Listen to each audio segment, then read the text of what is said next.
अस्सलाम वालेकुम। बिस्मिल्लाहिर्रहमानिर्रहीम। रब्बि इश्रह ली सदरी व यस्सिर ली अमरी वहलुल उक़दतम मिन लिसानी यफ़क़हू क़ौली। आज हम आपको मुआहिदा किरायादारी बनाने का और उसमें जो अहम पॉइंट्स हैं वो शामिल करने के मुतालिक बताएंगे कि उस एग्रीमेंट में, जिसे हम इंग्लिश में टेनेंसी एग्रीमेंट कहते हैं और उर्दू में मुआहिदा किरायादारी कहा जाता है, उसके आपको अहम नुकात बताएंगे। आप खुद भी घर में बैठे ये मुआहिदा तहरीर कर सकते हैं।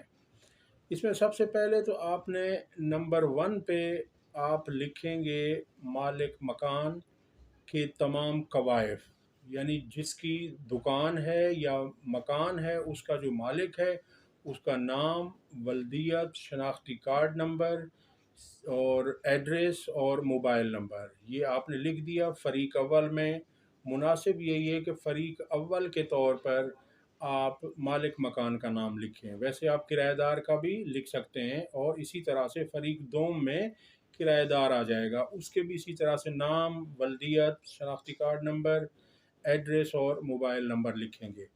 उसके बाद आपने जो मकान या दुकान आप किराए पर देना चाहते हैं उसका मुकम्मल एड्रेस आप लिखेंगे, वो आपने लिख दिया। उसके बाद आप लिखेंगे कि इसका कितना किराया माहाना तय हुआ है, मकान है या दुकान है उसका आप फ़िक्स किराया लिखेंगे। फ़र्ज़ किया 10,000 है या 20,000 है या 50,000 है, आपने वो लिखा। और उसके बाद आगे आप लिखेंगे कि हर माह की एक तारीख फ़िक्स कर लें। वैसे कानून में है कि 5 तारीख तक हर माह की आप किराया लेने के पाबंद हैं और किराएदार आपको हर माह की 5 तारीख को किराया देने का पाबंद होगा। इसी तरह से आप फिर आगे लिखेंगे उसके बाद कि कितना आपने डिपॉज़िट लिया है, यानी एडवांस आपने किराएदार से कितना लिया है वो आपको लिखना है वहाँ पर, मकान या दुकान का एडवांस। और इसी तरह से आगे आप लिखेंगे कि ये मुआहिदा जितने अरसे के लिए, वैसे अमूमन होता है 11 माह का, आपने जितने अरसे के लिए लिखना है वो आप लिखें, नहीं तो 11 माह का होता है। अगर दोबारा आप मुतमईन हैं, आप दोनों के हालात अच्छे चले हैं, इस दौरान कोई शिकायत किसी को नहीं रही, तो फिर आप अगली दफ़ा उसे तजदीद या रिन्यू कर सकते हैं उसी एग्रीमेंट को। ठीक है जी, तो ये हो गया। और इसी तरह से आप उसमें लिखेंगे कि अगर किसी भी फ़रीक को, फ़रीक अव्वल या फ़रीक दोम को मकान या दुकान खाली करवानी हो तो उसमें आप लिख दीजिए कि 1 महीना पहले का नोटिस दिया जाएगा या 3 महीने का या 2 महीने का, जो भी आप आपस में बैठकर इसे डिसाइड कर लेंगे कि भाई इतने महीने पहले जिसे भी छोड़ना होगा या जिसे खाली करवाना होगा वो लिखेगा कि इतने अरसे पहले मैं आपको नोटिस दे दूंगा कि भाई मुझे अब आप ये मकान या दुकान खाली कर दें, तो वो खाली कर देगा। और इसी तरह से आप लिखेंगे कि गैस, बिजली, पानी, टेलीफोन या प्रॉपर्टी टैक्स जो जो वहाँ पर आते हैं वो आप लिखेंगे कि ये तमाम टैक्सेस वगैरह या बिल्स वगैरह ये किराएदार को अदा करने होंगे, ये भी आप वहाँ पर नोट कर लीजिएगा। और दूसरी बात आपने ये करनी है कि मकान या दुकान खाली रहे या उसमें आप रहते रहें या कारोबार करते रहें, आपको किराया देना है। कभी ये होता है ना, लोग बोलते हैं जी वो खाली पड़ा है मकान या दुकान खाली, तो हम किराया नहीं दे सकते, ऐसी सूरत हाल नहीं होती। आप एग्रीमेंट में ये चीज़ भी लिख दीजिए कि दुकान या मकान चाहे आबाद हो या खाली रहे, आपने हर माह की 5 तारीख को किराया देना है। और अगली आप उसमें पॉइंट ये लिखिएगा कि जिस मकसद के लिए दुकान या मकान किराए पर लिया गया है सिर्फ उसी मकसद के तहत उसे इस्तेमाल किया जाएगा।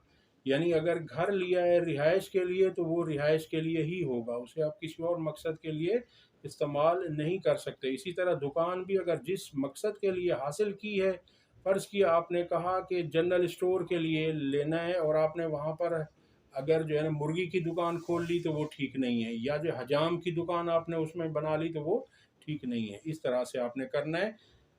और अगला पॉइंट आपने ये देना है कि मकान या दुकान किसी और को सबलेट नहीं करनी, यानी आपने ली है तो आप खुद उसे इस्तेमाल करें, आप आगे किसी और को किराए पर नहीं दे सकते। उसका मुकम्मल हिस्सा या कुछ हिस्सा, यानी जुज़वन या कुल्लन, कंप्लीटली या पार्शली आप उसका कोई हिस्सा किसी को किराए पर नहीं दे सकते, आप ये लिख देंगे।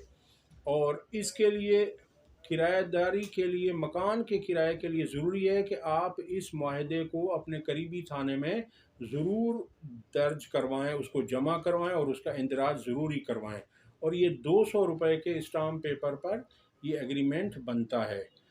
اور اس کے بعد آپ نے یہ کرنا ہے کہ اگر آپ نے ہر سال کا اضافہ کرنا ہے تو ویسے قانون میں تو ہے کہ 3 سال بعد، سندھ کی بات کر رہا ہوں میں، ہر 3 سال بعد کرائے میں اضافہ ہوتا ہے 10%، لیکن اگر آپ دونوں فریق اول اور فریق دوم جتنے پر ایگری ہیں، فرض کیا 5% سالانہ ہے تو آپ وہاں لکھ دیجئے 5% ہے یا 7% ہے یا 4% ہے یا 10%، جو بھی آپ دونوں متفق ہوں وہ آپ ضرور اس میں لکھ دیجئے گا۔ اور اگلی بات یہ ہوتی ہے، مین آپ اس میں لکھیں کہ فریق اول مکان یا دکان کے اسٹرکچر میں جو اس کی بناوٹ ہے، جو اس میں آپ کسی طرح کی کوئی تبدیلی نہیں کر سکتے۔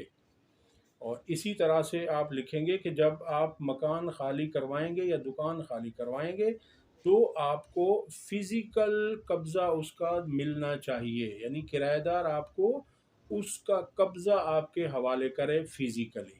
تو یہ وہ تمام نکات ہیں، وہ پوائنٹس ہیں جو آپ اگر لکھیں گے تو آپ کو شکایت نہیں ہوگی اور پھر عدالتوں کے چکر آپ کو نہیں کاٹنے پڑیں گے۔ اب تک کے لیے اتنا ہی، اگلی ویڈیو تک اللہ حافظ۔